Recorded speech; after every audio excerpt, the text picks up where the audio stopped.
वाह माँ, ये झुमके तो बहुत सुंदर है। कब खरीदे? रज्जो ने अपनी माँ प्रभा के कानों में झूलते झुमकों को देखकर कहा।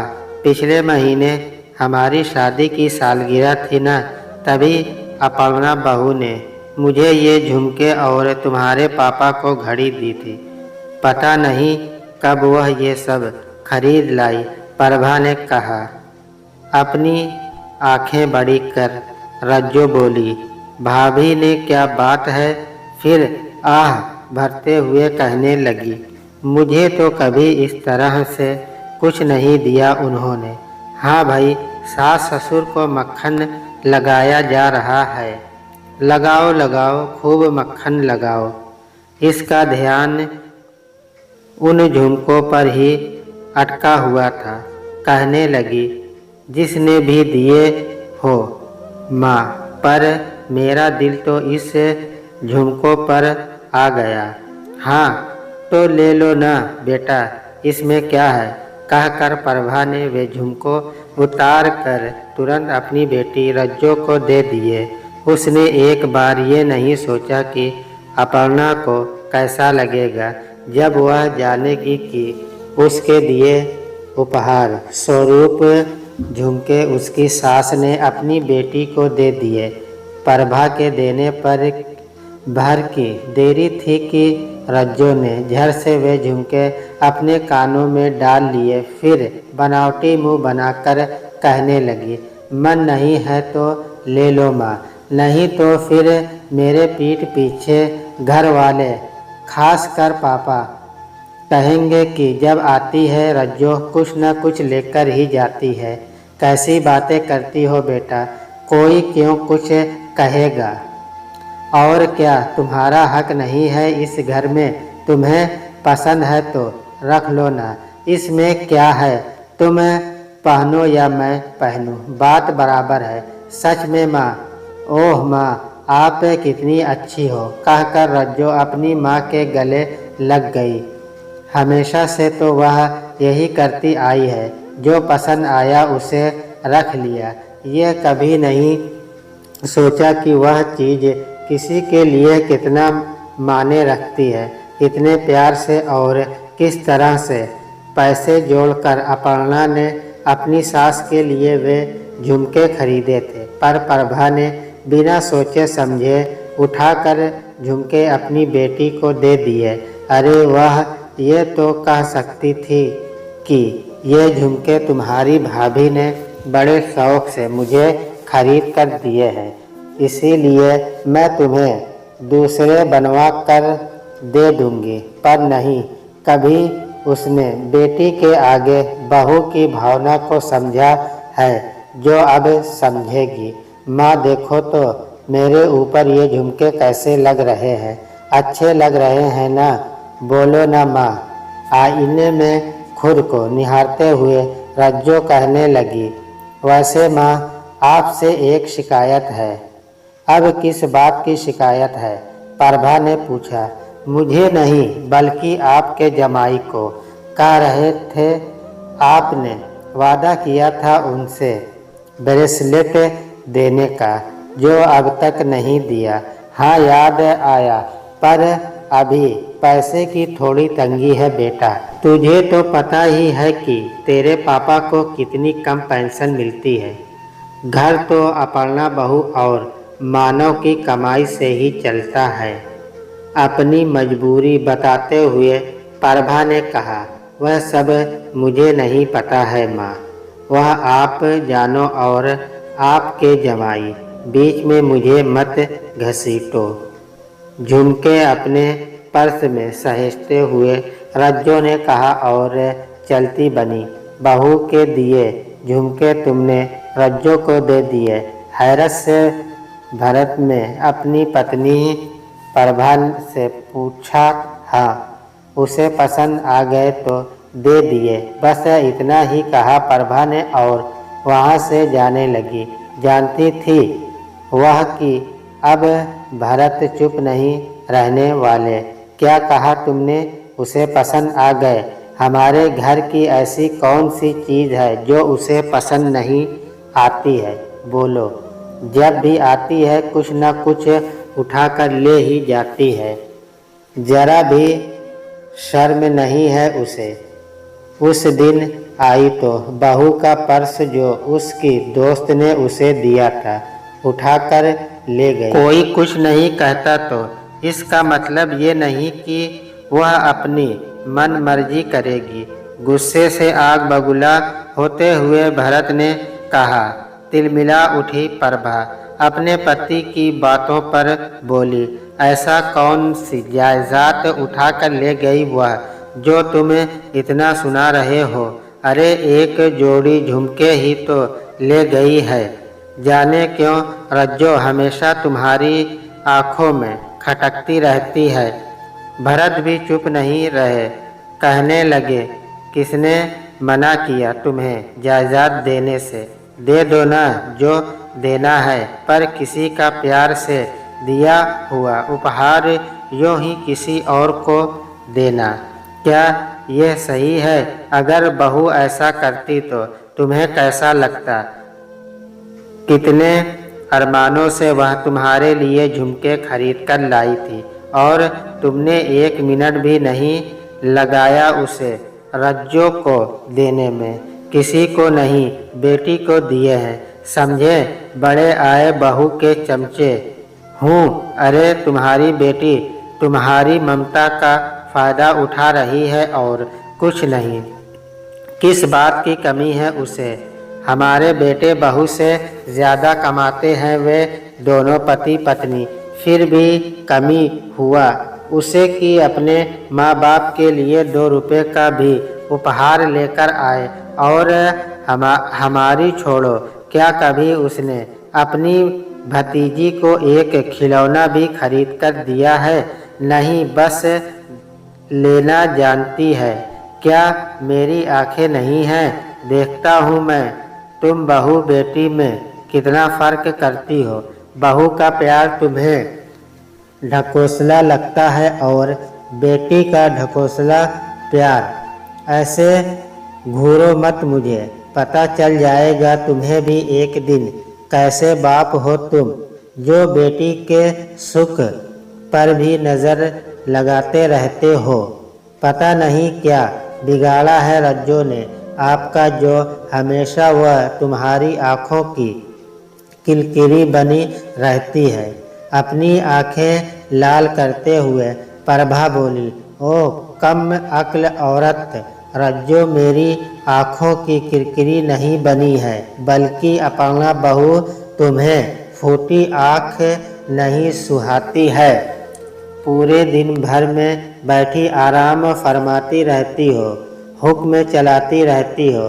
कभी ये नहीं होता कि बहू के कामों में थोड़ा हाथ बटा दो। और तुम्हारी बेटी, वह तो यहाँ आकर अपना हाथ पैर हिलाना भी भूल जाती है।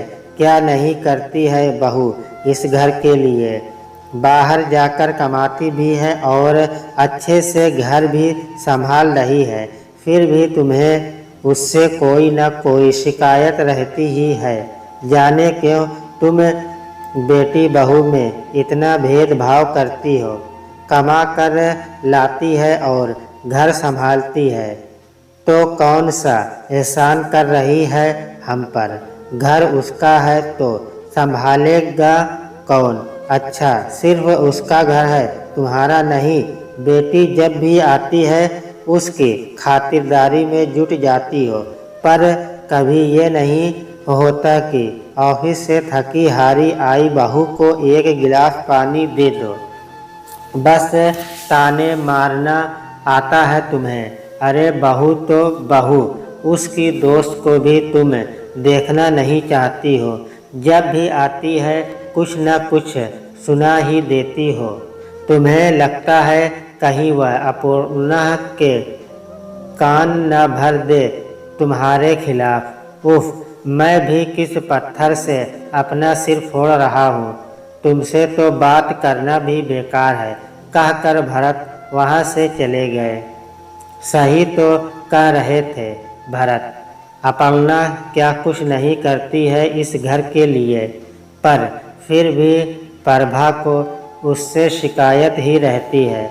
नाते रिश्तेदार हो या पड़ोसी, हर किसी से वह यही कहती फिरती थी, भाई अब बहू के राज में जी रहे हैं तो मुंह बनकर के ही जीना पड़ेगा ना, वरना जाने कब बहू बेटे हम बूढ़े बूढ़ी को वृद्ध आश्रम भेज दे।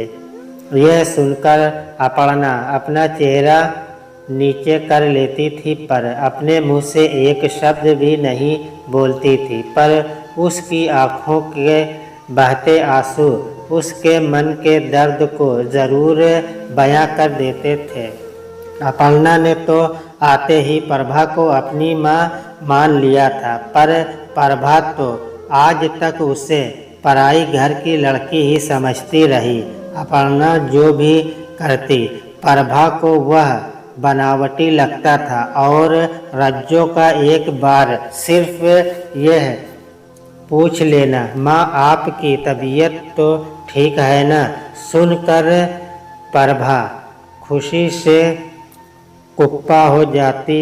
और अगर जमाई ने हाल चाल पूछ लिया तो फिर प्रभा के पैर ही जमीन पर नहीं पड़ते थे।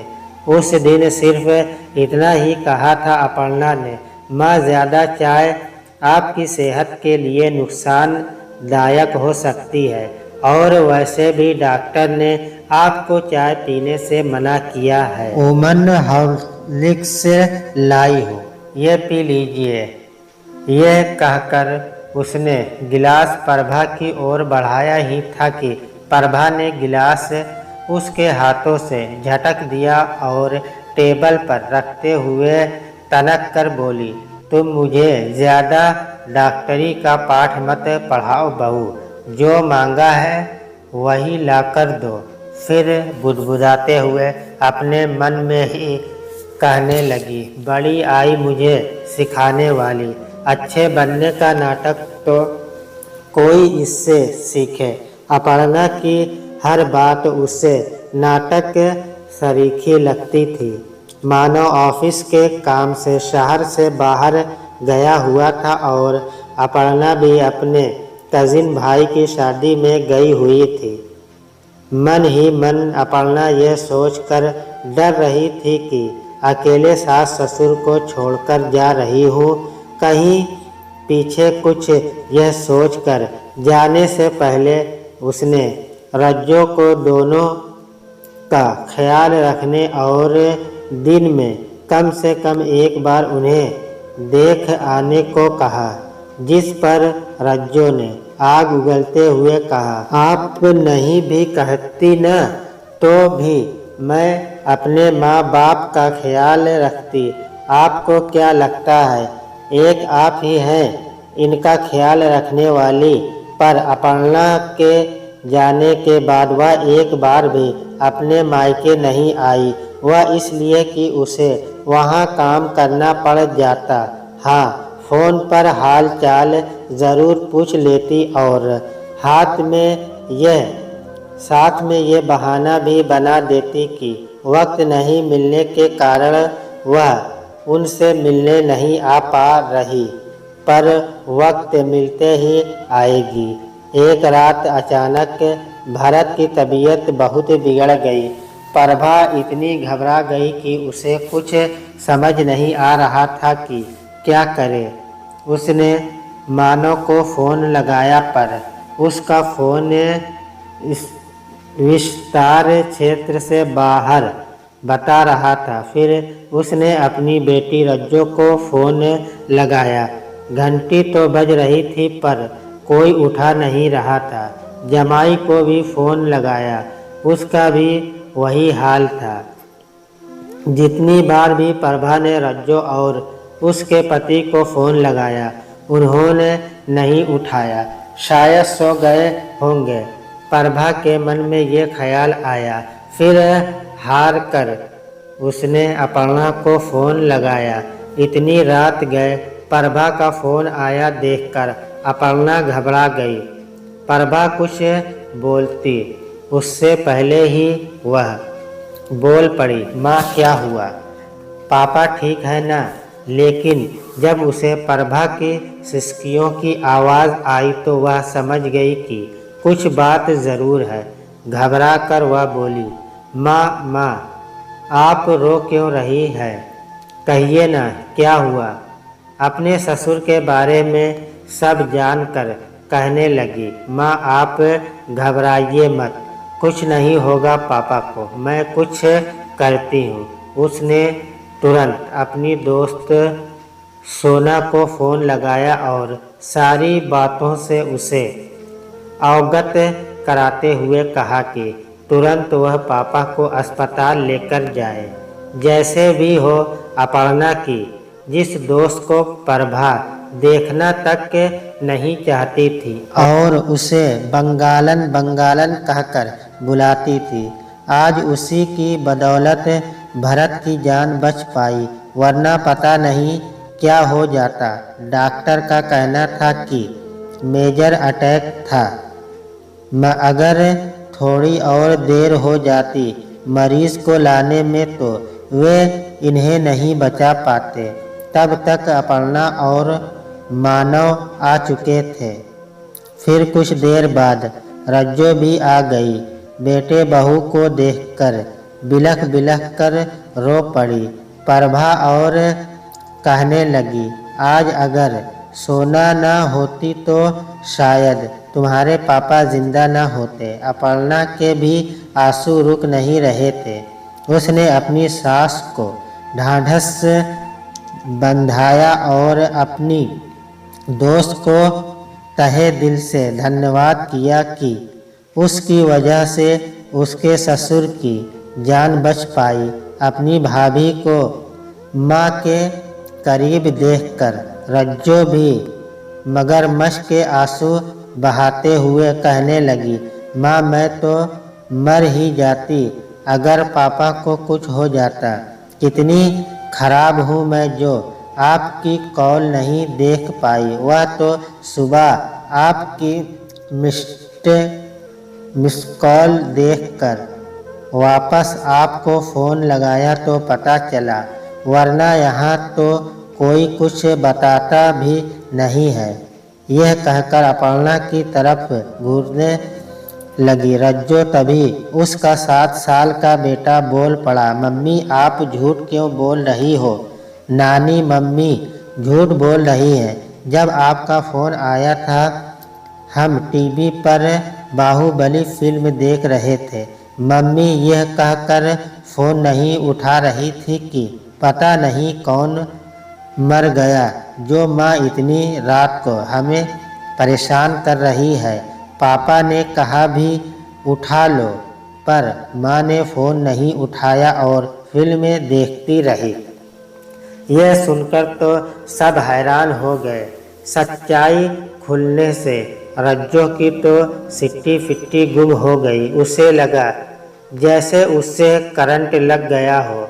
अपने बेटे को एक थप्पड़ लगाते हुए बोली, पागल कहीं का, कुछ भी बकवास करता रहता है।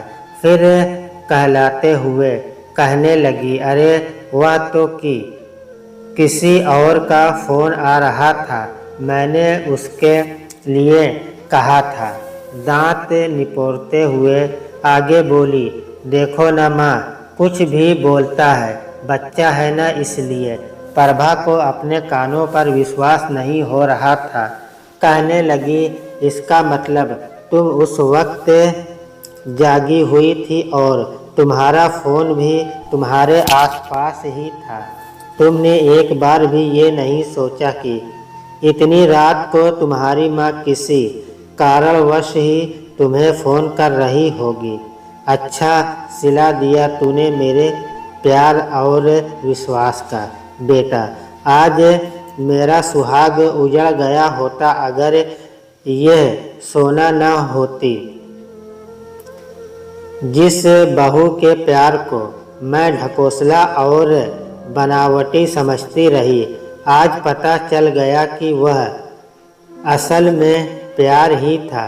मैं तो आज भी इस भ्रम में ही जीती रहती।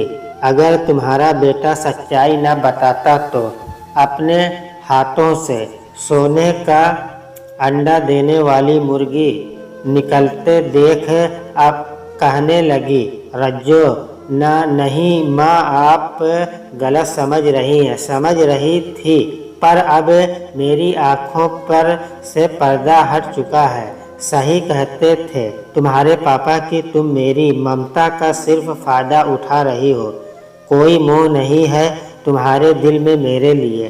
कहकर प्रभा ने अपना चेहरा दूसरी तरफ फेर लिया और अपर्णा से बोली, चलो बहू, देखो तुम्हारे पापा को कुछ चाहिए तो नहीं। रज्जो माँ माँ कहती रही, पर पलटकर एक बार भी नहीं देखा। प्रभा ने मोह टूट चुका था उसका।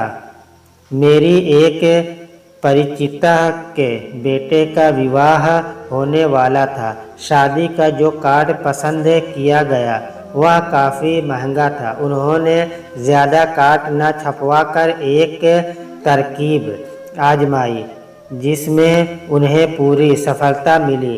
पति व बेटे के बॉस और कुछ बहुत महत्वपूर्ण लोगों को तो कार्ड दे दिया, बाकी जिसके घर भी गई कार्ड पर उन्हीं के सामने नाम लिखने से पहले बोलती, बस क्या बताऊं कैसे गलती हो गई, कार्ड कम हो गए। सुनने वाला फौरन बोलता, अरे हमें कार्ड की ज़रूरत नहीं, हम आ जाएंगे। परिचिता पूछती, सच आप आ जाओगे? फिर आपको कार्ड रहने दूं? सामने वाला कहता है, हाँ हाँ, हम ऐसे ही आ जाएंगे। सामने वाला भी अपने को उनका खास समझता कि वे ऐसी बात शेयर कर रहे हैं।